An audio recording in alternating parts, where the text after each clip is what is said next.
Hi friends, welcome to serials கொண்டாட்டம். இன்னைக்கு நம்ம மூன்று முடிச்சு சீரியலில் இன்ட்ரெஸ்டிங்காக என்ன நடந்துச்சு அப்படின்னு சொல்லி பார்த்தீங்கன்னா, நம்ம ரஞ்சித் செஞ்ச தப்பு, அவன் வந்து பொண்ணுங்களை வந்து ட்ரெஸ் மாற்றும் போது எடுத்த வீடியோ எல்லாத்தையும் அந்த ஃபோனில் வந்து பார்த்துட்ட நந்தினி. இதுக்கு மேலேயும் பொறுத்தா வந்து வேலைக்கு ஆகாது அப்படின்னு சொல்லிட்டு அந்த வீடியோவை எடுத்துகிட்டு போய் நம்ம சுந்தரவல்லி கிட்ட வந்து நேரடியாக வந்து காட்டுறாங்க.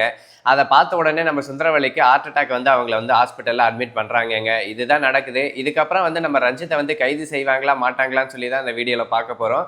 வீடியோவை கடைசி வரைக்கும் பாருங்கள். கடைசியில் வந்து ஒரு செம்மையான ட்விஸ்ட் இருக்குது.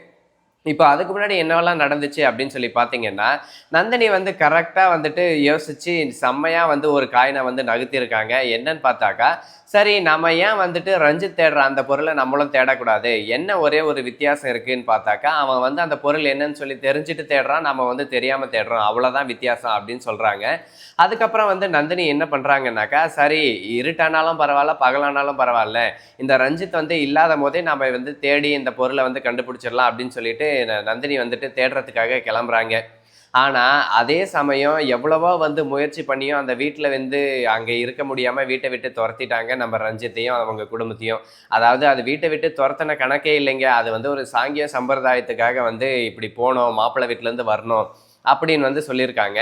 ஆனால் இந்த விஷயத்த வந்து புரிஞ்சிக்காத நம்ம ரஞ்சித் இருந்துக்கிட்டு, அச்சச்சோ நம்மளை வீட்டை விட்டு துரத்திட்டாங்க, இப்போ எப்படி நம்ம அந்த ஃபோனை கண்டுபிடிச்சி எடுக்கிறதுன்னு பிளான் போட்டு ராத்திரியோட ராத்திரியாக அவங்களோட ஃப்ரெண்டோட காரை வாங்கிக்கிட்டு ஒரு திருட மாதிரி வந்து முகமூடி கொள்ளைக்கார மாதிரி வந்திருக்காங்க ரஞ்சித். அப்படி வரும்போது நாய் எங்கேயாச்சும் துரத்தி அந்த நாய் கடிச்சு கூட ரஞ்சித் வந்து பாடையை போட்டிருக்கலாம். ஆனால் அது கூட நடக்காமல் போயிடுச்சு. சரி, நம்ம ரஞ்சித்தோட சாவு வந்து நம்ம சூர்யா சார் கையில் தான் அப்படின்னு சொல்லி முடிவாயிடுச்சுங்க. அதுக்கப்புறம் என்ன நடக்குதுனாக்கா, ரஞ்சித் வந்துட்டு கையில் வந்து க்ளவுஸ்லாம் போட்டுக்கிட்டு, அப்புறம் முகமூடியெல்லாம் போட்டுக்கிட்டு அந்த வீட்டோட காம்பவுண்ட் சுவரை ஏறி வந்து குதிச்சு வராரு. வந்து என்ன பண்ணுறாருனாக்கா, எங்கே இருக்குது எங்கே இருக்குன்னு சொல்லி ஃபோனை வந்து தேடிட்டு இருக்காங்க. ஆனால் அது ரஞ்சித்தோட கையில் கிடைக்குன்னு சொல்லிட்டு தான் எல்லாரும் நினச்சிருப்பாங்க. கடைசியில் வந்து அது நந்தினியோட கையில் கிடச்சிடுச்சு. அப்புறம் வந்து கையில் வந்து கிடச்ச உடனே என்ன இந்த ஃபோன் ஆன் ஆக மாட்டேங்குதுன்னு நந்தினி வந்து அந்த ஃபோனை எடுத்துக்கிட்டு இப்படியே பார்த்துட்டு இருக்காங்க. அவங்க அப்படியே டச் பண்ணுறாங்க, இது பண்ணுறாங்க, பட்டன் அழுத்தி பார்க்குறாங்க, எது பண்ணியுமே வந்து முடியல. கடைசியில் பின்னாடி இருந்து திருட மாதிரி என்னங்க வந்து திருடன் தான். அந்த திருடன் வந்து நம்ம ரஞ்சித் வந்து நந்தினி கையில் இருக்கிற ஃபோனை வந்து பிடுங்கிட்டு போகிறாரு. அவரும் எவ்வளோ முயற்சி செய்கிறாருங்க. ஆனாலும் நம்ம நந்தினி வந்து விடாப்பிடியாக பிடிச்சி உடும்பு பிடின்னு சொல்லுவாங்க இல்லைங்களா, அந்த மாதிரி பிடிச்சி முட்டுக்கட்டையை எடுத்து அடித்து நம்ம ரஞ்சித்தோட கையை காலை உடச்சி செம்மையாக வந்து செஞ்சுட்டாங்க. அதுக்கப்புறம் வந்து பார்த்தீங்கன்னாக்கா, நம்ம நந்தினி வந்துட்டு எப்படியோ ஒரு வழியாக வந்து அந்த ஃபோனை வந்து கைப்பற்றிட்டு அப்புறம் சூர்யா சார்னு கூப்பிடவும் பயத்தில் வந்து ரஞ்சித் வந்த வழியை பார்த்து தெரிச்சு ஓடி போயிட்டான். அப்புறம் வந்து அந்த குடும்பத்தில் இருக்கிறவங்க எல்லாரும் வந்துடுறாங்க. வந்து பார்த்தாக்கா, என்ன இது ஒரே பிரச்சனை பண்ணிட்டு இருக்காடா அவன் பொண்டாட்டி அப்படின்னு சொல்லி போயிடுறாங்க. கடைசியில் வந்து சூர்யா சார் வந்து ரூமில் கூட்டிகிட்டு போயிட்டு, என்ன தான் நந்தினி உனக்கு பிரச்சனை, இதை இப்போ சொல்ல போறியா இல்லையான்னு கேட்கும்போது, சார் எல்லாத்துக்கும் ஒரு முடிவு வந்துடுச்சு, இந்தாங்க இந்த ஃபோனில் என்ன இருக்குன்னு எனக்கு ஓப்பன் பண்ணி பாரு, எனக்கு இந்த ஃபோனை மட்டும் ஓப்பன் பண்ணி கொடுங்க, நான் அந்த திருடன் யாருன்னு உங்களுக்கு உடனே சொல்கிறேன்னு சொல்லும் போது, இது உடனே வந்து சார்ஜ் இல்லாமல் இருந்துச்சு ஃபோனு. சார்ஜ் போட்டு ஓப்பன் பண்ணி பார்த்தாக்கா, அந்த ஃபோனில் கிட்டத்தட்ட ஒரு 100 பெண்களோட ட்ரெஸ் மாத்துற வீடியோஸு, குளிக்கிற வீடியோஸ், இந்த மாதிரி எக்கச்சக்கமான வீடியோஸ் வந்து கைப்படுதுங்க. அதை பார்த்துட்டு சூர்யா சாருக்கு ஒரே ஷாக் ஆகிடுது. இதெல்லாம் யார் பார்த்த வேலை நந்தினி, நீ ரிமோட் காருன்னு எதை சொல்லிட்டு இருந்தியே, இதுக்கும் அதுக்கும் ஏதாச்சும் சம்மந்தமானு சொல்லி கேட்கும் போது, ஆமாம் சார் எல்லாத்துக்குமே சம்மந்தம் இருக்குது. இந்த ஃபோன் வந்து ரிமோட் காரில் கனெக்ட் ஆகிருக்கு. ரிமோட் கார் வந்துட்டு ரஞ்சித்தோடது. ரஞ்சித் தான் வந்து இந்த மாதிரி ரிமோட் கார் அமிச்சு என்ன சுரேகாவை மாதவி அம்மாவோட அது மட்டும் இல்லாமல் இன்னும் பல பெண்களோட ட்ரெஸ் மாத்திர வீடியோஸை எடுத்து வச்சிருக்கான்.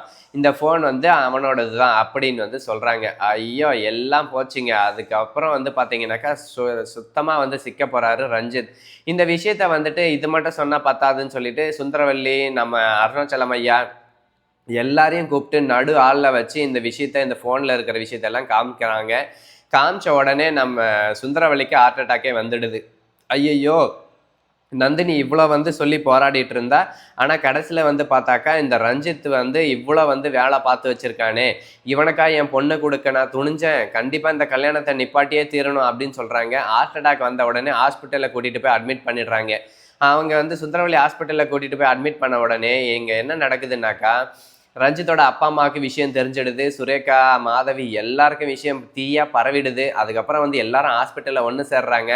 ரஞ்சித் கிட்ட வந்து எதையும் சொல்லாமல் கூட்டிகிட்டு வாங்க அப்படின்னு சொல்லும் போது ரஞ்சித்தை வந்து சாதாரணமாக வந்து வராரு. அப்புறம் வந்து பார்த்தாக்கா என்ன ஆகுதுன்னாக்கா போலீஸும் பின்னாடியே வராங்க நம்ம ரஞ்சித்தை அரெஸ்ட் பண்ணுறதுக்காக. இப்போ இந்த உண்மையான ஆதாரத்தை வந்து எல்லார் முன்னாடியே நம்ம நந்தினி வந்துட்டு போட்டு காட்டுறாங்க. காமிச்ச உடனே ரஞ்சித் வந்து வசமா சிக்கிறாரு. அது மட்டும் இல்லாமல் அந்த பொண்ணை வந்து கொலை பண்ண விஷயமும் அதோட ஆதாரமும் வந்து கூடவே சேர்ந்து கிடைக்குது. கொலை பண்ண வழக்குலையும் அப்புறம் வந்து இந்த மாதிரி பெண்களை வந்து தவறாக படம் பிடிச்ச வழக்குலையும் இன்னும் 1000 வழக்கு என்னால் இருக்குங்க ஸ்டாக்ல. நம்ம ரஞ்சித் வந்து வசமா ஆதாரத்தோட கையும் களவுமா மாட்டிட்டாரு. ஹாஸ்பிட்டல்ல அந்த வீடியோ ஆதாரத்தை எல்லாரும் பார்க்கும்போது தான் தெரிய வருது.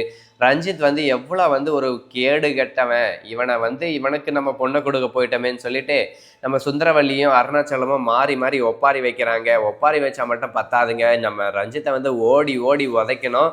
அது மட்டும் இல்லாமல் போலீஸில் பிடிச்சி கொடுக்கணும். இதுதாங்க என்னோட ஆசை, உங்களோட ஆசையும் இதுதான் நினைக்கிறேன். என்னோட ஆசை என்ன தெரியுமாங்க, இந்த கல்யாணத்தை நிப்பாட்டி நம்ம ரஞ்சித்க்கு வந்து கரும்புள்ளி செம்புள்ளின்னு அந்த காலத்தில் ஒரு வழக்கம் இருக்குது பார்த்தீங்களா, அந்த மாதிரி கரும்புள்ளி செம்புள்ளி குத்தி ரோட்டில் வந்து அடித்து இழுத்துட்டு போனுங்க தர தர தர தரன்னு. இதுதான் வந்து என்னோட ஆசையாக இருக்குது. உங்களோட ஆசை என்ன அப்படின்றத மறக்காமல் கமெண்ட்டில் சொல்லுங்கள். அது மட்டும் இல்லாமல் ரஞ்சித்துக்கு வந்து வக்காலத்து வாங்கிட்டு இருந்த நம்ம மாதவி, சுரேகா, அப்புறம் வந்து சுந்தரவல்லி, இவங்க 3 பேருக்கும் வந்து செருப்பால் அடித்த மாதிரி இருக்குங்க இன்னைக்கு. ஏன்னாக்கா பல நாள் திருடன் ஒரு நாள் அகப்படுவான் அப்படின்னு சொல்லுவாங்க இல்லைங்களா, அந்த மாதிரி வகையில் தான் வந்துட்டு ரஞ்சித் வந்துட்டு செம்மையாக மாட்டிக்கிட்டாரு. என்ன பண்ணுறது ஏது பண்ணுறதுன்னு சொல்லியே தெரியல. அது மட்டும் இல்லாமல் நம்ம ரஞ்சித் இருந்துக்கிட்டு இதுக்கப்புறம் வந்து ஓடவும் முடியாது ஒளியவும் முடியாது அப்படின்னு சொல்லி மாட்ட போகிறாரு.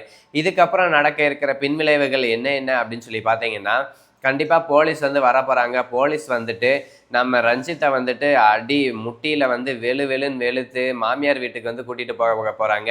2 நல்ல கல்யாணத்தை வச்சுட்டு நல்லபடியாக இருந்திருந்தா நல்ல மாமியார் வீட்டுக்கு போயிருந்துருக்கலாம். ஆனால் இப்போ வந்துட்டு அரசு மாமியார் வீட்டுக்கு வந்து போகிறாரு நம்ம ரஞ்சித். அது மட்டும் இல்லாமல் அரசாங்கத்தில் வந்து இந்த மாதிரி வந்து பொய் சொல்லி ஏமாற்றி இந்த பிளட் டெஸ்ட்டில் வந்து தில்லுமுள்ளு பண்ணது, இப்படி வந்து பல தரப்பு கேஸ் வந்து இருக்குங்க நம்ம ரஞ்சித் மேலே. அவர் மேலே கிட்டத்தட்ட ஒரு 25 வழக்கு மேலே வந்து இவர் வந்துட்டு இது பண்ணுறாரு. 25 வழக்கு போட்டு நம்ம ரஞ்சித்தை கைது செய்கிறாங்க. கண்டிப்பாக கொலை பண்ணத்துக்கு தூக்கு தண்டனை கிடைச்சிரும் அப்படின்னு சொல்லி தான் நான் நினைக்கிறேன். அது மட்டும் இல்லாமல் தூக்கு தண்டனை கிடைச்சிட்டாக்கா கண்டிப்பாக வந்து ரஞ்சித் வந்துட்டு ஆஹா அலங்கார பந்தலிலே அப்படின்னு சொல்லிட்டு ரஞ்சித் வந்து போய் சேர வேண்டியது தான். இதுக்கப்புறமாச்சு நம்ம நந்தினிக்கு வந்து நல்ல வாழ்க்கை கிடைக்கும், நம்ம நந்தினி குடும்பத்துக்கு வந்து ஒரு சூப்பரான வாழ்க்கை கிடைக்கும் அப்படின்னு சொல்லி நான் நினைக்கிறேன். நீங்கள் என்ன நினைக்கிறீங்க அப்படின்னு சொல்லிட்டு மறக்காமல் ஒரு கமெண்ட்டை தட்டி விடுங்க. இது போன்ற வீடியோஸ் பற்றின இந்த 3 முடிச்சு சீரியல் பற்றின வீடியோஸ் வந்து இன்ட்ரெஸ்டிங்காக நீங்கள் தெரிஞ்சுக்கணும் உடனுக்குடன் அப்படின்னு நினச்சிங்கன்னா மறக்காமல் நம்ம சேனலை சப்ஸ்கிரைப் பண்ணிவிட்டு பக்கம் வர பெல் ஐக்கனை கிளிக் பண்ணிவிட்டு அப்படியே ஆல்ற ஆப்ஷன் எனேபிள் பண்ணிக்கோங்க. அது மூலமா நாங்கள் போடுற எந்த ஒரு வீடியோஸும் உங்களுக்கு உடனுக்குடனா நோட்டிஃபிகேஷன் வரும். ஓகே ஃப்ரெண்ட்ஸ், வீடியோ பிடிச்சிருந்தா லைக் பண்ணுங்கள், மறக்காமல் நம்ம சேனலை சப்ஸ்கிரைப் பண்ணி வச்சுக்கோங்க. தேங்க்ஸ் ஃபார் வாட்சிங்.